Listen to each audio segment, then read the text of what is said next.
Hi, folks. Welcome to another episode of Film Study. This is Ken McKusick, and I'm here to talk about the first game of the season, the horrific loss to the Buffalo Bills, and we're going to talk about the defense specifically tonight.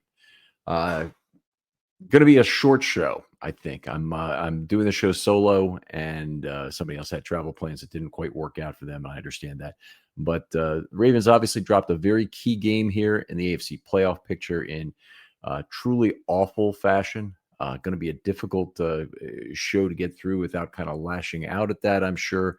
Um, I think if you're going to maybe try and put this in perspective, think about how great we felt after the 2003 win against the Seahawks. That win was a Ravens classic. It had everything.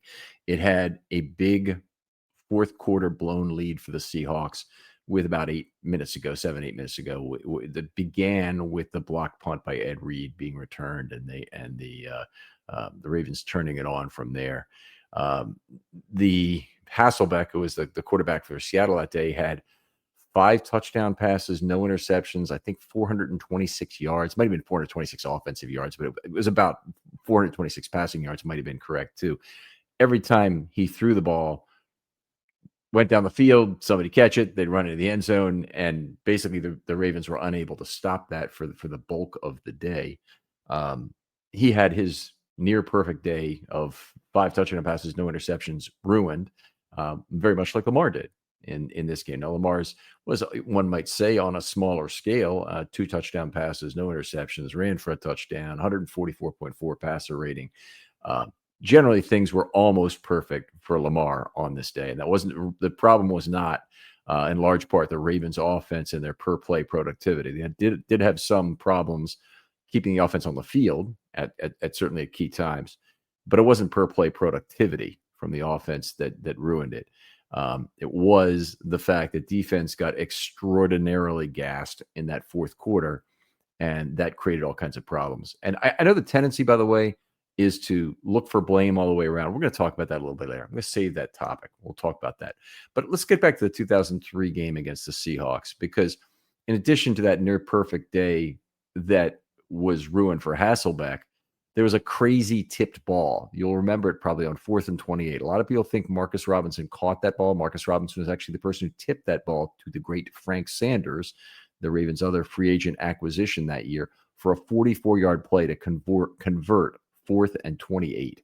All right. That was the biggest single play of that game, in a game that has probably 15 plays I can name right off the top of my head in terms of being so outliery, special, different. They're remarkable. Marcus Robinson did have 4 touchdown catches that day. He had the big catch in overtime on 3rd and 15, maybe, to set up the Ravens field goal that won the game from Matt Stover, and they ended up winning the game 44-41, not dissimilar to the 41-40, score in this game. The tipped ball, we can kind of map to the tipped ball caught in the end zone by Keon Coleman, a ball that had just no business, getting into the hands of the receiver there, but it got tipped by an underneath man, very similar. They happen to have 2 guys in the same part of the field to take advantage of that, which is not always happens. We did see on one play that the Ravens had both Zay Flowers and Mark Andrews in the same spot on the field, and Zay was actually able to come up with the football for the Ravens at one point in this game. But thinking back to 2003 and taking it from the Seahawks perspective, that was a very difficult thing to swallow. There was a timekeeping controversy in that game, a little bit different between the two, but a timekeeping controversy nonetheless, and was a great game without a little bit of clock management snafu going one way or the other. In that case, the Seahawks, the referees let them down by not restarting the clock properly after a Ravens penalty.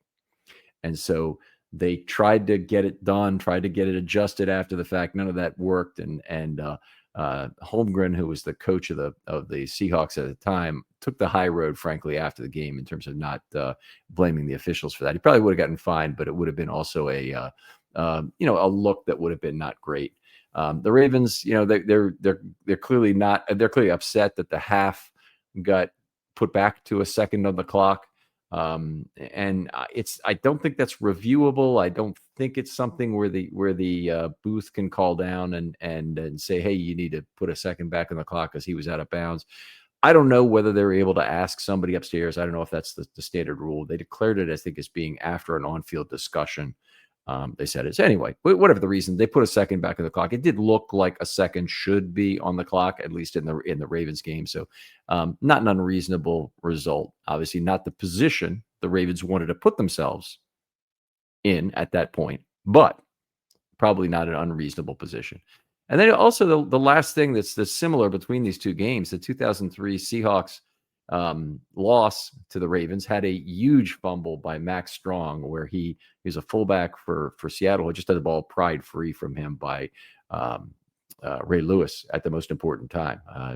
Adelius Thomas had just had a back-breaking 15-yard personal foul assessed, and Ray Lewis tapped him on the helmet, went back and lined up, and then stripped the ball from Max Strong on the very next play, and the Ravens were able to get their play that got them within 3 points, got their touchdown that got them within 3 points on the drive that immediately followed. So, the reason I bring this up and say it's not like this is a game the NFL has never seen before, or even the Ravens have never seen before. It's a very bad loss.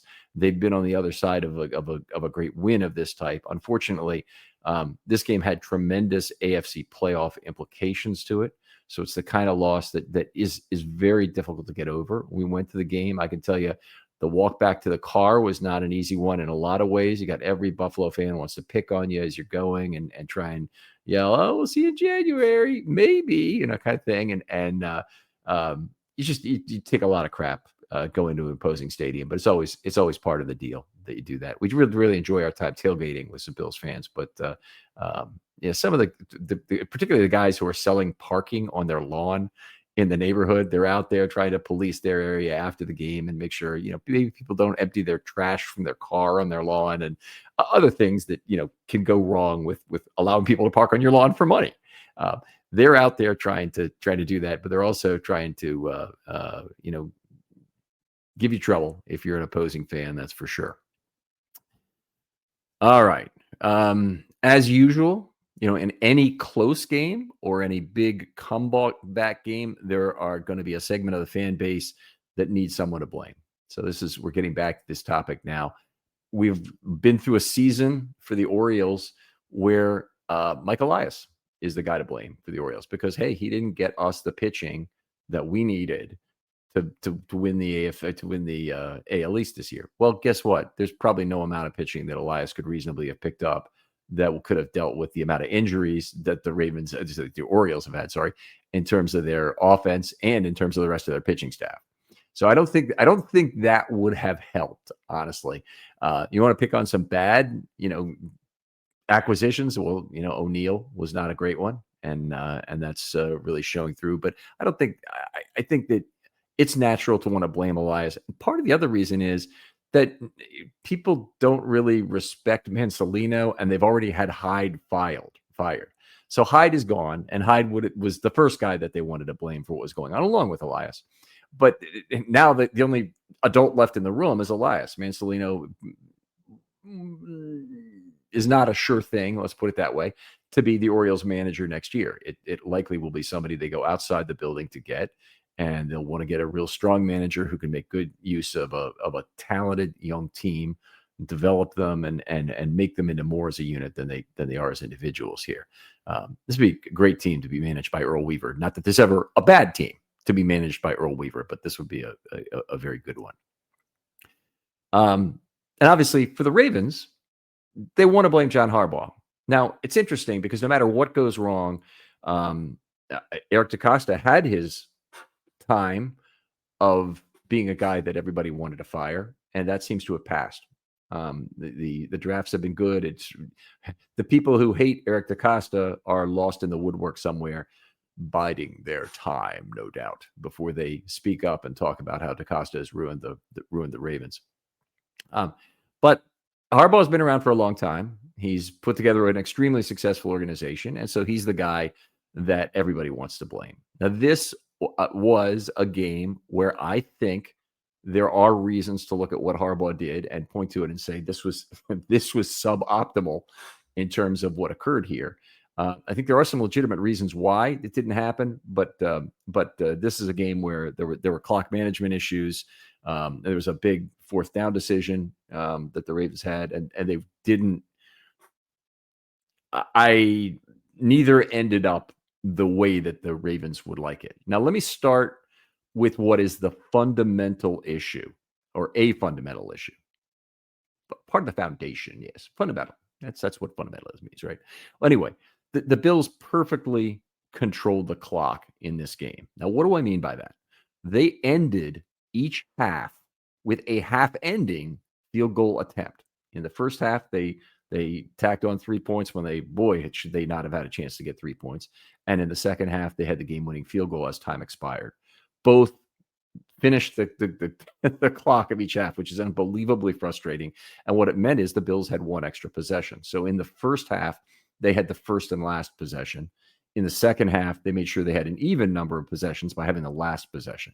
Most times, the best you can do is have effectively the last possession of each half, but to have a scoring possession and at the end of each half and a extra possession in the game is really a big deal. And the Bills did a great job, frankly, managing that, getting down the field under what were adverse circumstances the first time and very optimal circumstances the second time to finish the game. Gassed Ravens defense. So we're going to talk about that more as we go here. But let's talk about two critical junctures where I think it is reasonable to look at what Harbaugh did and what Monken did to a certain degree, what Orr did perhaps to another degree, but we'll look at this at the end of the half. I'd look back to the Ravens' previous drive, and the overarching comment is that the Ravens did not get the last first down they needed to close out the half. That's the problem. The players on the field failed to get that done. But if you look at it, they could have been given some additional advantages. One of them would have been with 2:03 left, they snapped the ball.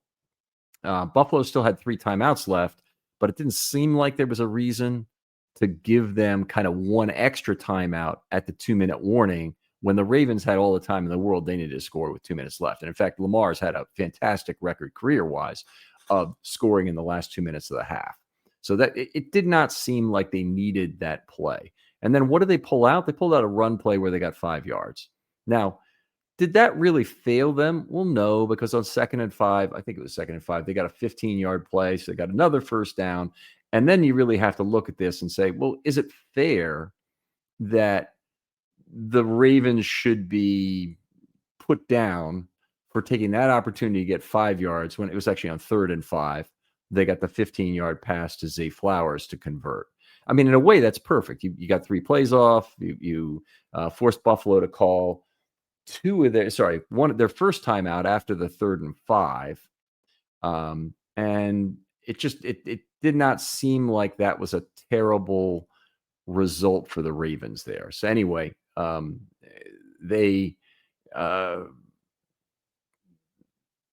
did not know at 2:03 exactly how the remaining plays would play out.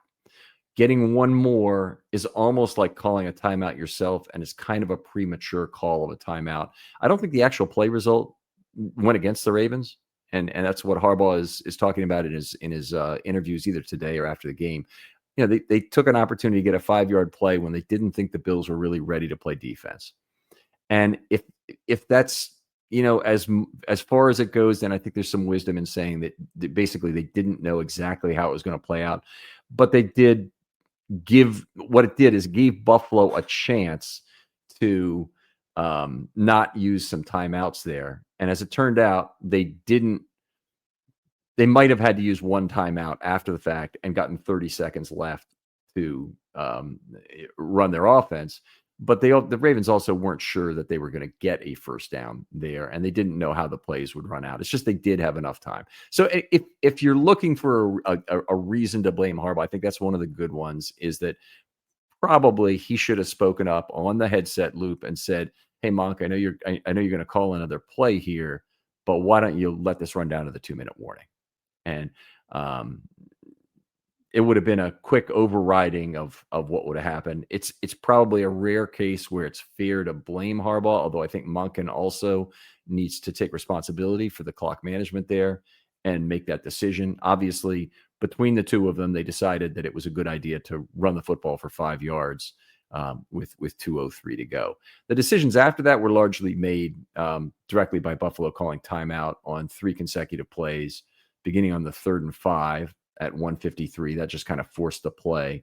And then a timeout at 1:38 after a run for minus, a disastrous play by Hill that went for -9 yards. Actually went for -15 yards, didn't it? Because he went back, this ran for -6. He fumbled. He recovered it at the 29. Then he ran for another -3. So he actually had -15 on the play. And then, they threw a 1-yard pass, and then Jackson ran for no gain. At least they kept the ball on the ground there, but they only had one play of true runoff there. Still had to kick the ball with 35 seconds to go. Now, that probably should have been enough. They kicked the field goal with 35 seconds left. There's actually 31 seconds left when they kicked off. That probably should have been enough. All right, but the Bills, have been burnt in the last 13 seconds by Mahomes. Weren't sitting down at that point, and they got a 26-yard play. They ran up and spiked it quickly, and they still had 7 seconds left after the spike, and they got the ball to the outside. Now, what happened on that next play, on the last play with 7 seconds to go, is a little bit frustrating from multiple directions. But the Ravens decided to rush 0 on that play. So they rushed none. They dropped everybody to coverage. And they had an odd formation where they had 2 inside linebackers on the field. So it was Roquan and Trenton Simpson. They had 2 outside linebackers on the field. That's Kyle Van Noy and Adafe Owe. And they were both lined up at the sideline and at the sticks, so 10 yards down the field, which would have brought that field goal kind of to the maximum distance I think they could ask Matt Prater to kick from, which would have been about 53 to 54 yards at that time. So obviously Prater, it might have been 55 yards even if they got exactly 10 yards, it looks like. So Prater's a guy they signed off the street. He had a big leg and kicked a 64-yard field goal early in his career. I may have him confused with somebody. That was Matt Elam, wasn't it, for Denver? So anyway, Prater's a longtime kicker in this league. He's certainly had good success kicking from over 50 yards in his career, but not a guy who I think at this point at age 41 is still ready to kick some long field goals. So anyway, the real reason that they had the sticks guarded at that distance by the outside linebackers didn't have anything to do with a pass. It had to do with a run by Allen. So they were trying to police the field. So if Allen was going to run, he's going to have to run to the middle of the field, and then they would otherwise have 9-on-5 to cover, or even 7-on-5 if you want to think about that, with 2 spies for Allen in the middle of the field. You don't really need a spy for Allen in the middle of the field if you're going to run your normal coverage, because he can't leave down the middle of the field or he'll be tackled and the half will be over. So he's got to throw the ball in that situation. I still didn't like the giving him the opportunity to throw with no pressure at all. I think even rushing 2 or 3 would have been a better choice. We saw a few years ago that exact move failed in the Carolina game. That was in 2018 at Carolina. Tried the exact same thing. I think it was Olsen who caught a ball for a number of yards. It was a tight end anyway, who caught a ball for a number of yards, and that set up a field goal right between the half. And what ended up being a 15-point loss. One of those losses that kind of sticks with you because it's to a bad team. The decision to rush 0, I didn't really like there. So there are some things with clock management, certainly. I think that the Ravens probably thought they had a good opportunity, but they also thought that they had a chance to really catch the Bills off guard with a positive play there that really might have moved the ball. So they had their reasons for what they did at the end of the half. I still don't really love it in either case. I think if you have a criticism on that, it's a fair criticism. Here's the point I would make about it. Its relative value in the grand scheme of things is fairly low. Okay. And that tells you there's not that many decisions that a head coach would make during the game, in terms of game management, that are likely to be wrong by a lot. And the ones that there are more likely to come on like fourth down decisions where you give away 2 or 3% of a victory. This was nowhere near that. I state that absolutely. A decision to run a play with 2:03 to go did not have anywhere near a 2 or 3% change in the impact of winning at the time. And Mike Tomlin regularly makes such decisions, on cowardly punts. I think that it was it wasn't ideal, but also wasn't a high magnitude thing. Now I feel a little bit different about the 4th and 3 decision at the end of the game. Now, there were extenuating circumstances, but I would say those extenuating circumstances probably should have ruled the day in this situation. And the Ravens defense was absolutely gassed at this point. I don't think it really mattered how good a punt you would get in that situation, that it wasn't going to be a long enough field. No field was going to be long enough to stop Josh Allen and the Bills, who had carved up the Ravens defense in that fourth quarter, from doing it again and moving the ball up the field with a fairly high probability. So I really wanted them to go for the 4th and 3. And then they had an additional advantage that they had there. They had redraw value to the situation. So basically, putting the Bills in field goal range by losing the ball to them has value the Ravens could have derived on a redraw. So if they could have stopped the Bills on 3 downs there, and the Bills would have been playing 3-down football, not 4-down football, then they could have had a chance to get the ball back after a successful field goal and still have time to drive. They had 3 timeouts themselves at that point. And the problem with it was that Lamar took a huge hit on the Ravens' last offensive play. And he talked about at the podium, he was cramping and he wasn't really expecting to play another play. So they probably would have had to call timeout there, and a full timeout to get the commercial break in there and whatnot, that would allow them to work on Lamar a little bit. If it was his legs, fix that up. If not, it's, smelling salts or whatever would be necessary to get it back on the field and productive. So it was a decision there that I think was probably the correct decision from a mathematical perspective. It would have been more the correct decision given the Ravens' current situation at the time, meaning how gassed that defense was. And if you think back, the game that you probably immediately think back to is how they went for it on 4th and 1 against the Chiefs in the year they beat the Chiefs, 2021, I think it was. Anyway, the year they beat the Chiefs in Baltimore, they beat them 36-35, and Lamar ran up the clock with a 4th down conversion. I think it would have made sense to do it here. Harbaugh seemed to insinuate from his presser today that the football strategy guys were telling him there was an increase in win probability for going for it.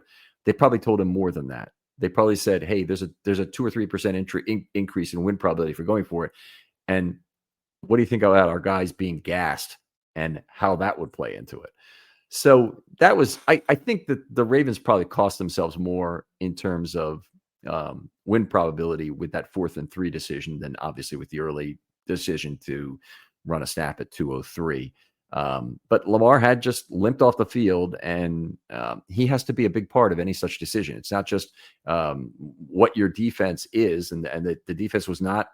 They just were not prepared to stop Josh Allen at the end of that football game. They were way too tired. They had nothing left in the tank as pass rushers, and it really showed on that last drive. The secondary got continually torched by extended plays, and they even had time to run some short little plays. A 6-yard play, an 8-yard play, to get the drive started, if I recall correctly. So it wasn't like things were in the favor of the Ravens. Yeah, it was 126 when they got the ball. First play was for 6 yards, second play for 8 yards, then a scramble for 5 yards. They got a minute left at their own 34-yard line, and it felt like they might have had 5 minutes left in terms of the functional amount of time on the clock. Then they had a penalty, and you're like, oh, wait a minute, 2nd and 10 here. Maybe we got a shot. And then 32-yard play, 25-yard play, and the lights go out.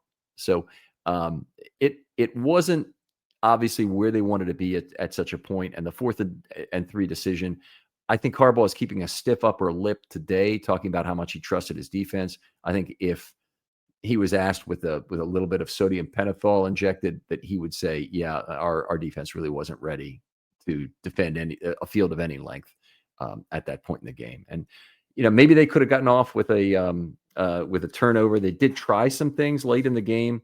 I've seen somebody saying that the coverage was all the same. It's not really entirely true. The Ravens ran some different coverages, particularly in some key situations. They had 2 7-man blitzes, the last of which was on the 25-yard play, the first of which came on a 51-yard pass, a little outlet pass. So a lot of the things they did to scheme things up against Allen weren't working in the game. So that makes it difficult to try and do anything special, rush numbers, even, try zone blitzes of various sorts.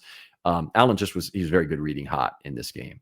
If they had Richardson at quarterback, the Indianapolis kid who got himself injured in the preseason against the Ravens, it would have been a different story. But he's a little bit too good. Mahomes has been too good to scheme up a lot of blitzes against. And generally, whenever you do it, you've been doing him a favor. We're going to get into the pass rush results by number a little bit later, but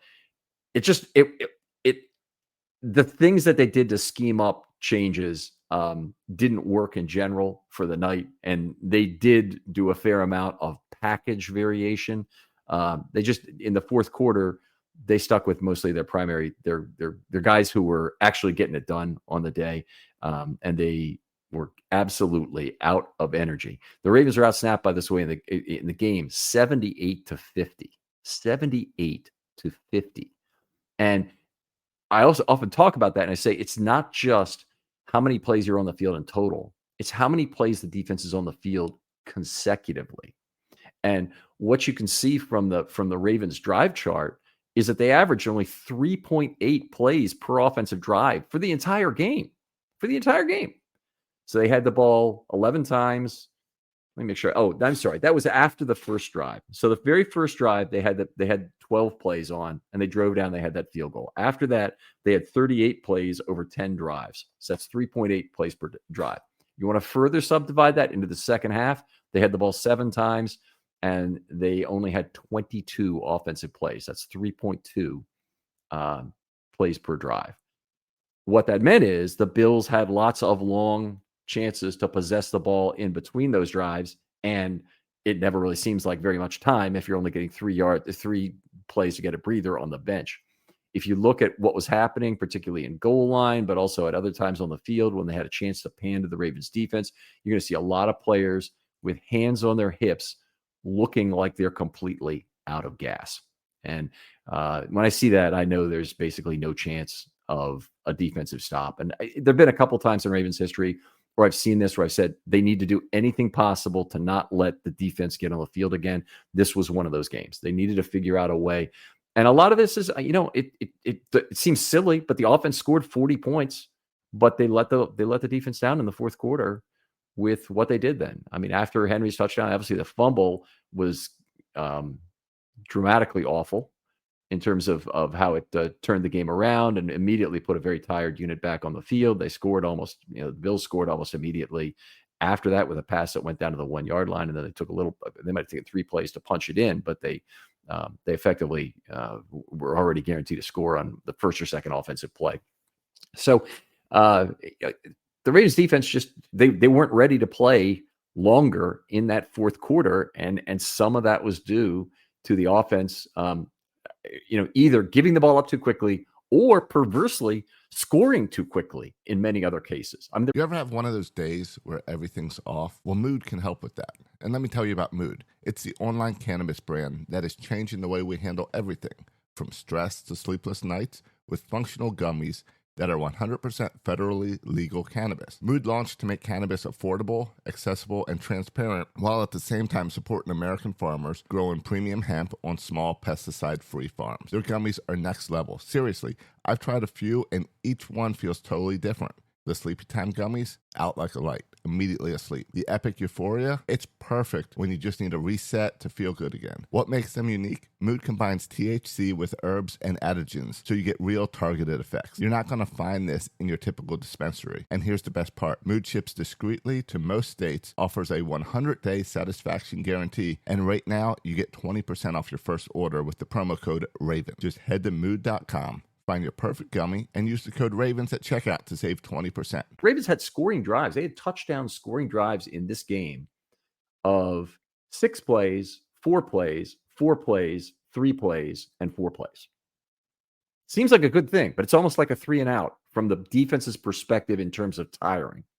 So they scored 5 touchdowns, and their explosiveness, what Henry did, what Zay Flowers did in this game in terms of getting open down the field, probably actually had a negative impact on the defense in terms of their ability to keep their wind.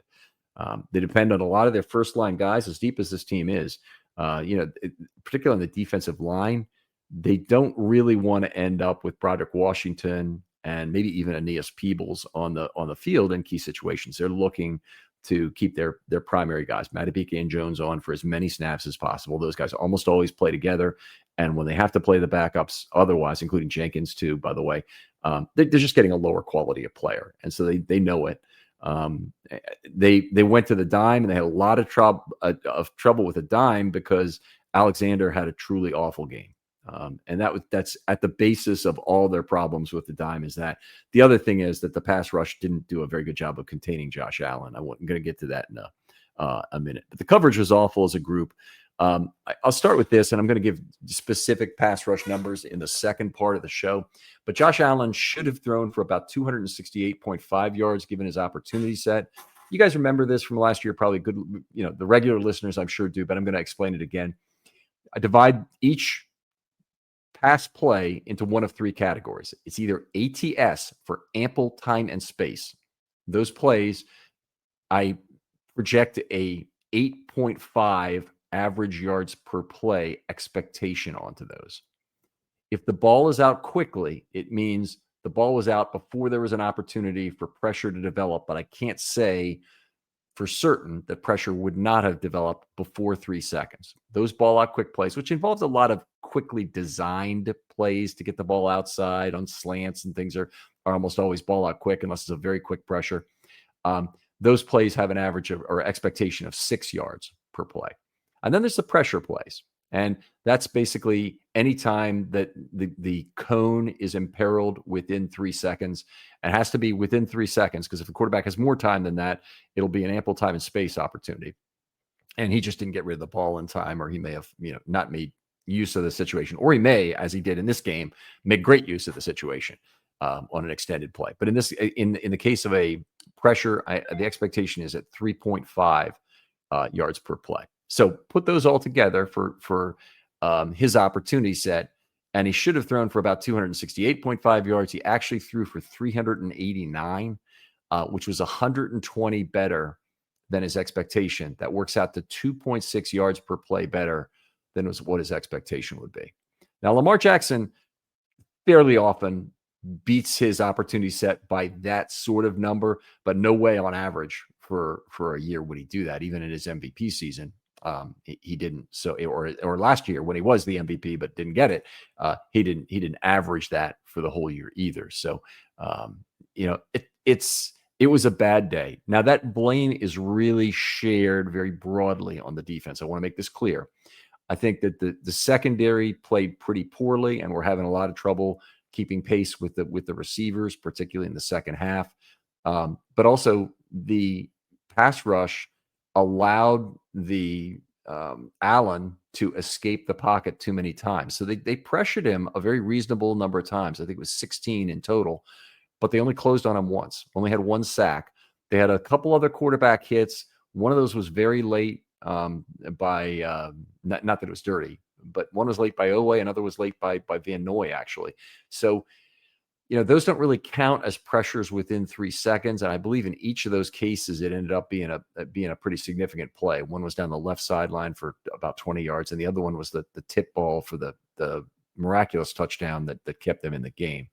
So the pressure they got, they didn't convert on it. And when Allen got outside the pocket because he was flushed by pressure, that pressure didn't end up being as meaningful as the Ravens would hope it to be. So closing's the important thing.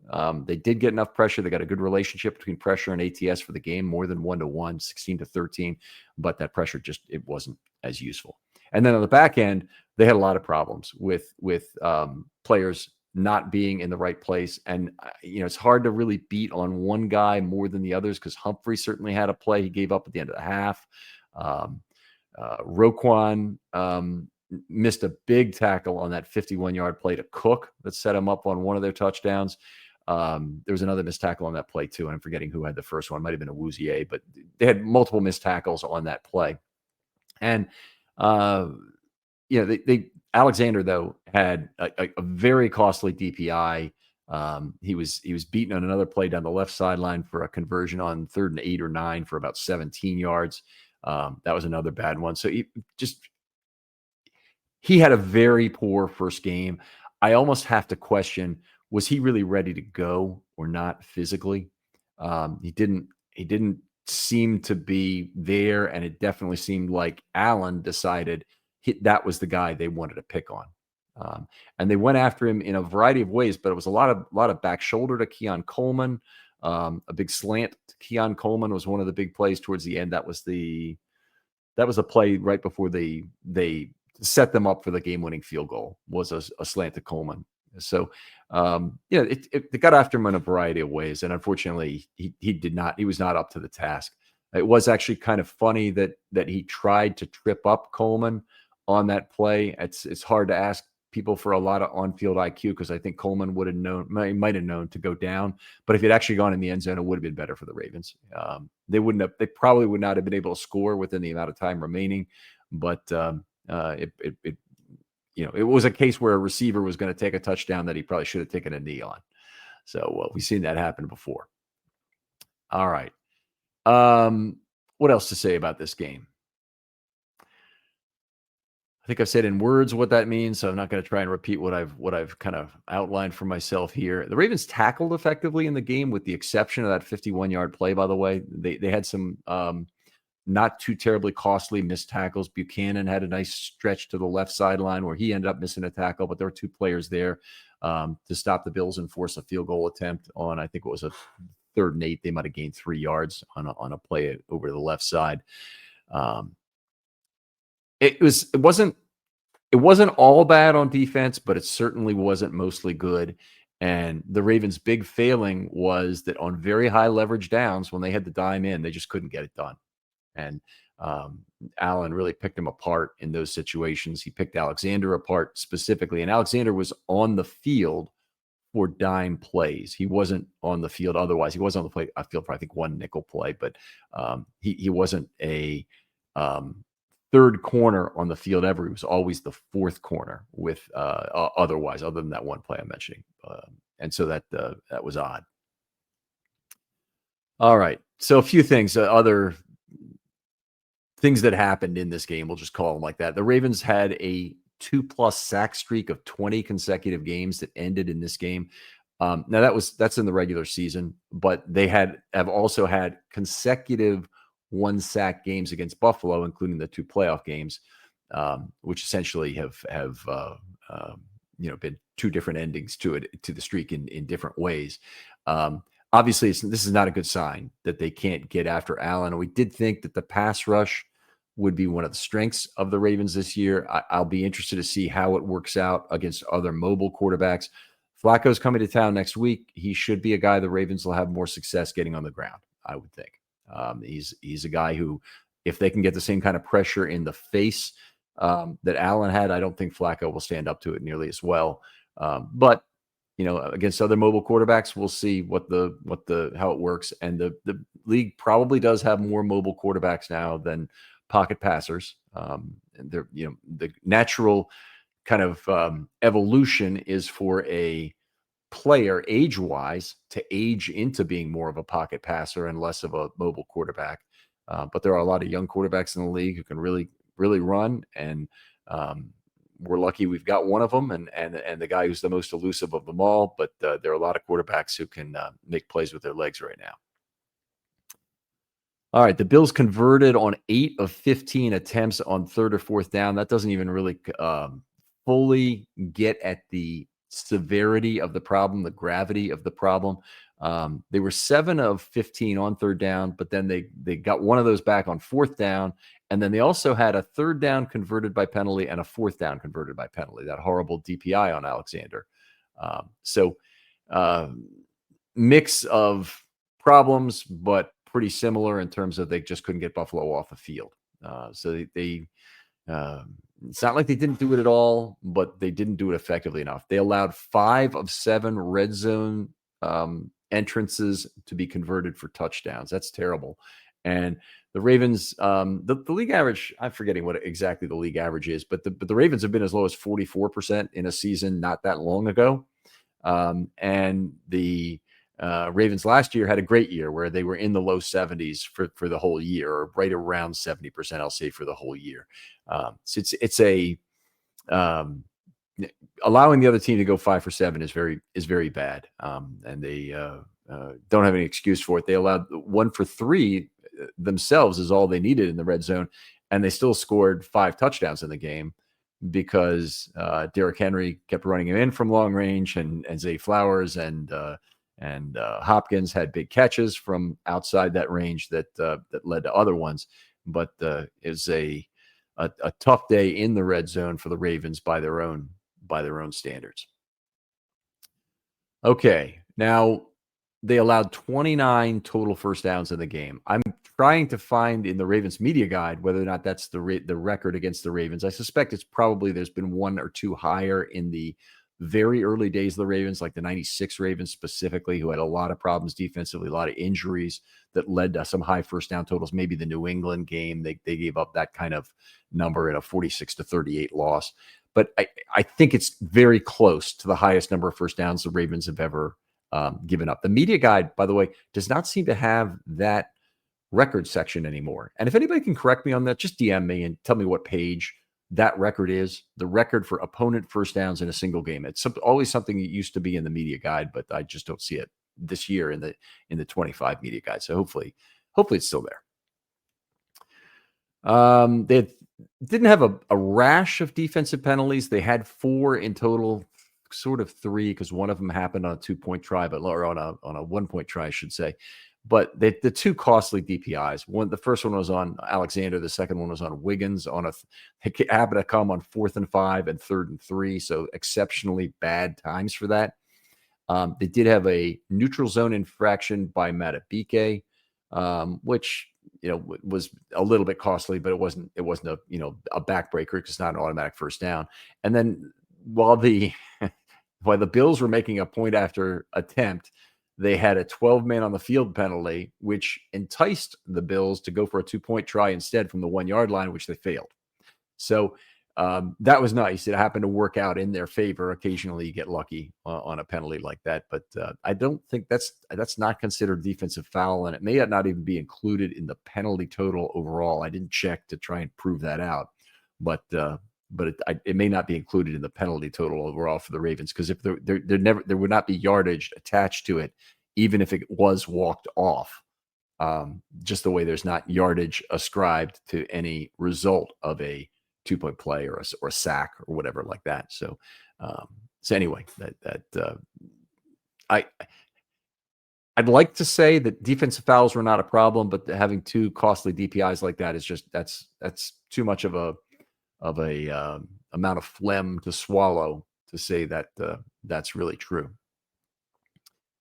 I think one of the interesting general things in terms of what's going on with the Ravens, and I always talk about how it's the first game of the year. You're going to see a lot of new things from the team. Well, the inside linebacker situation is dramatically unresolved. All right. I kind of thought from the way the preseason had gone that they'd made their choice between Simpson and Buchanan. Simpson was generally playing earlier, or they did play kind of long in one of the games. But they were playing Buchanan some with the green dot to get him used to that, since he's the backup Mike linebacker. At least I suspect that's the way it would play out. But in this game, Simpson and Buchanan split the playing time at the will spot. And that's what playing time there was for a second inside linebacker, because the Ravens played a lot of dime in this game. As I mentioned, they wanted to have an extra coverage guy there in level 2. And they replaced him on most obvious passing situations. It's ended up being a lot of snaps in the game, something like 25, I think, dime snaps. They had a quarter snap. So they had, a fair number of total snaps that they went with 6 or 7 DBs. I think what bothers me about this is that the Ravens kind of haven't been able to make a call so far. And maybe they want to rotate. Maybe it's as important to them to develop Buchanan as it is to get Simpson going. But Simpson is a third-year player. I mean, they kind of either need to decide what he is, which would mean just making him a backup, a special teams player, or they need to try and make him into what he is, which could be a solid inside linebacker who would generate a comp pick after next year. If you want to think in positive terms. If you want to think in other terms, they could decide to re-sign him after this year if he has a big year. So anyway, to me, it would work out. It would work out better for the Ravens, and you always will hear me saying this, that the rookie takes the job of a third-year player, and the Ravens seem to be positioning this to allow it to happen. But they still haven't committed to either one of them on passing downs, and I do expect the Ravens are going to continue to play the dime. They did it in this game, despite the fact they only had 3 safeties active, and how they did it in this game was that they used a 4-corner version of the dime. What that entails is you effectively play 2 corners on either side, and whichever side, and you move one if necessary, but whichever side has only one receiver or one flex player, the other side then ends up being the effective second inside linebacker. And so they have usually a responsibility to watch the running back more often than not, or watch a tight end who might be pass blocking and drifting out at some point to try and get into the pattern. So anyway, the 4-corner dime is something the Ravens have used in the past, primarily to defend teams that run 10 personnel. So the Arizona Cardinals in the 2019 game, they had 19 of the 21 4-corner dime snaps of the entire season in that game, because Arizona was about the only team in the NFL who really played any 10 personnel, and they played it a fair amount of the time. They didn't really have a tight end they trusted, so they had 1 running back and 4 wide receivers they were tossing out there, and the Ravens did a fairly effective job managing that. They gave up some plays in that game, but they did a fairly effective job having a 4-corner dime out this game. The 4-corner dime did not work at all. They allowed over 10 yards per play with the dime in there, and the stark difference from the nickel that I'll get to in just a minute when I talk packages and results. I'd say if you look at the box score in the game and you look down the offensive chart, which will give you the number of plays and the rushing yards per attempt and whatnot, the Ravens seem to have a pretty good day stopping the run, that they held the Bills to 3.5 yards per carry. There are definitely some mitigating factors in that. The first is that the Bills knelt the ball 3 times for -5 yards at the end, which if you take those out of there, immediately they're up to 4.0 yards per carry. And then they also had a number of plays where they just tried to batter it in short yardage from inside the 5-yard line. And if that's a high percentage of your run plays and you're still scoring touchdowns on each of those opportunities, basically, which they did when they got inside the 5, then you're not really accomplishing your goals as a rush defense to hold them to 4 yards a carry. So anyway, they didn't have a whole bunch of long runs. They did a pretty good job against Allen, who was 11 for 35 in his non-kneels.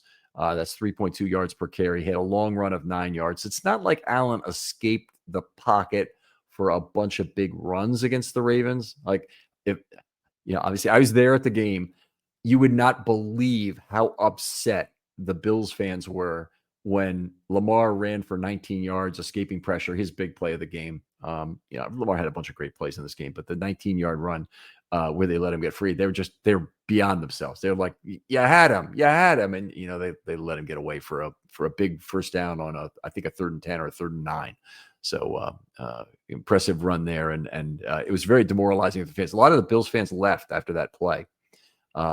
a lot more left after Henry scored to put the Ravens. I think it was Henry scored to put the Ravens back up 15. But when they went back up 15, they thought, well, that's probably it. And another similarity to that 2003 Seattle game is that the Buffalo Stadium was half empty at the end. They were cheering loudly, and so were we in Baltimore in 2003 for the Ravens to come back against the Seahawks. But the stadium was half empty by that point. So, interesting. I hope the Bills fans, beat the traffic going home anyway. It's just a nasty thing to say. All right, but it is. It's how I feel about it, honestly. All right, let's talk packages for a little bit, and then I'll break this, and we'll have a little bit shorter show than normal tonight. The first is the jumbo package. They had 2 yards on the one jumbo play, but as a touchdown, like I said, it doesn't really help to hold your opponent to 2 yards per play if you're giving up TDs. Really weird jumbo package. They had time to get a jumbo on the field. I believe it was after Humphrey. Yes, it was after Humphrey got hurt and he kind of lay down in the end zone. The Ravens put on a package that they've never played before and is probably worth mentioning here. A 5-1. Okay, let me get this correct here. I'll describe it. 5 linemen, 1 outside linebacker, 4 inside linebackers, and Kyle Hamilton. That's all they had on the field. So they had all 4 of their inside linebackers, including Jake Hummel, on the field for his only snap on this goal line play. And they only had 1 outside linebacker, although they certainly could have used another. They had every defensive lineman they had active for the night was on the field at once. By the way, another good reason, don't ever activate only 4 offensive linemen for defensive linemen for a game. But anyway, they had that one play and they were not able to stop a 2-yard run for a touchdown anyway. All right, getting back to some other packages the Ravens ran. They ran base 11 times, and the Bills racked up 62 yards against that, 5.6 yards per play. It's not terrible or anything, but it's obviously not exactly what you want. Some of that was passing, some of it was running. The jumbo nickel they played 1 time. That's a package they played a fair amount in the past, but it's been a while since they played it with any degree of frequency, and once is certainly not a whole lot. But the jumbo nickel specifically has 3 down linemen, 2 outside linebackers, 1 inside linebacker, and a 5-man secondary ordered in the normal way with a nickel back and 2 safeties. It's a play that the Ravens used in the past when they had really good run fit safeties. And it's an indication of some trust in both Hamilton and Starks that they can run fit as needed.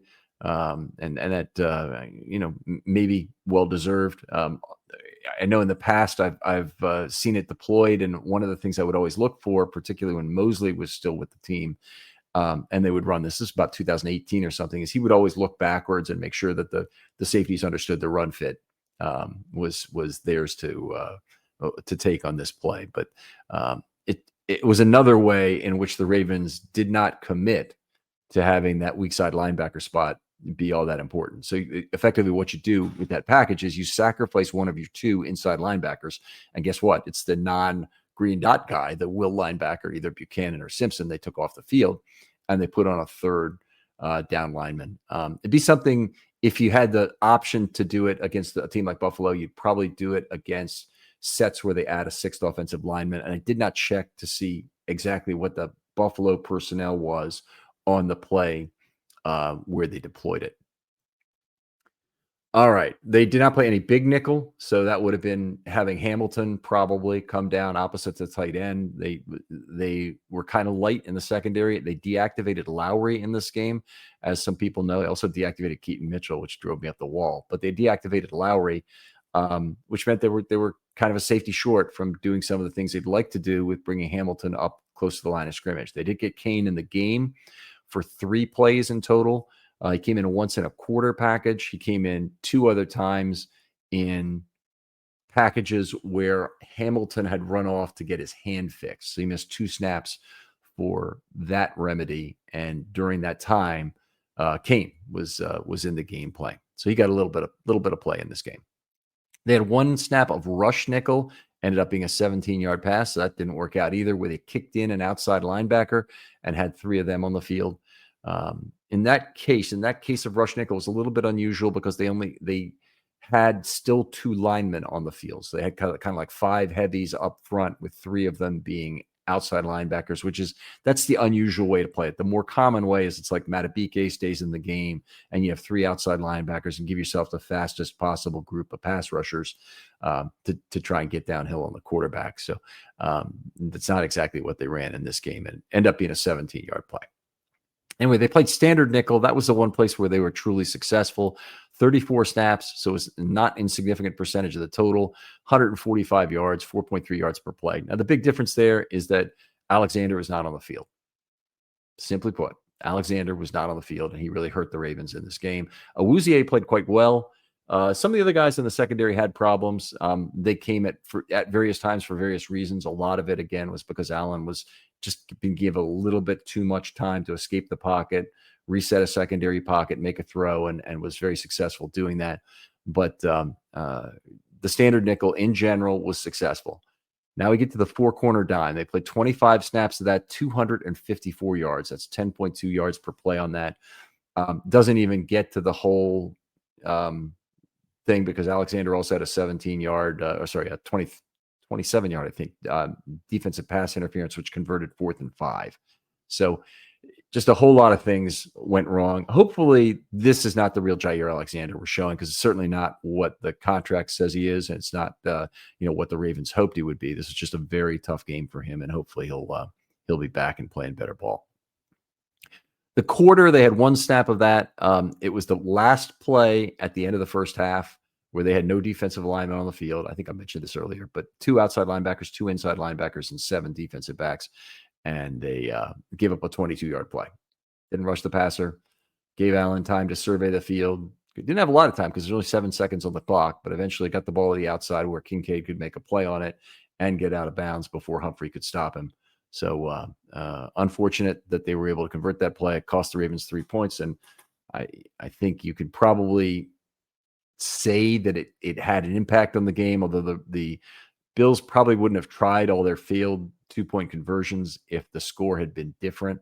So they failed 3 2-point conversions during this game. So it could be they could have gotten the 3 points back in that way, or maybe 2 of the 3 points, and still had a tie game from it.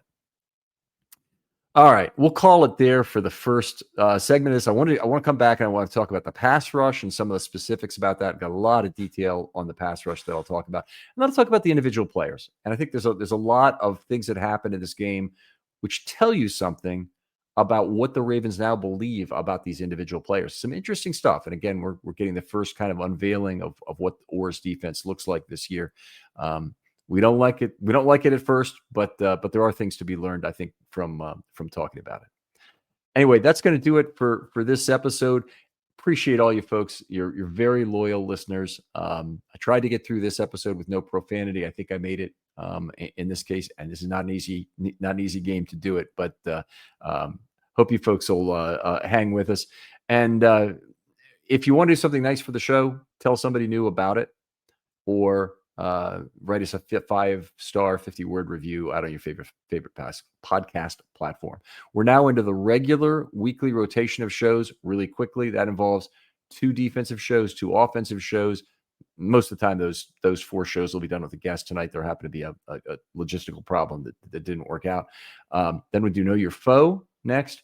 After that, we have Friday morning GM. We have a pair of matchup shows, one for the offense, one for the defense, and we have one last thing, which will fit in depending on the week where we can, but probably at the end of the week, perhaps on game day.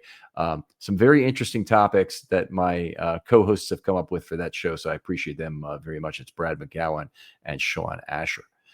Thanks again for listening, and we'll talk to you next time on Film Study.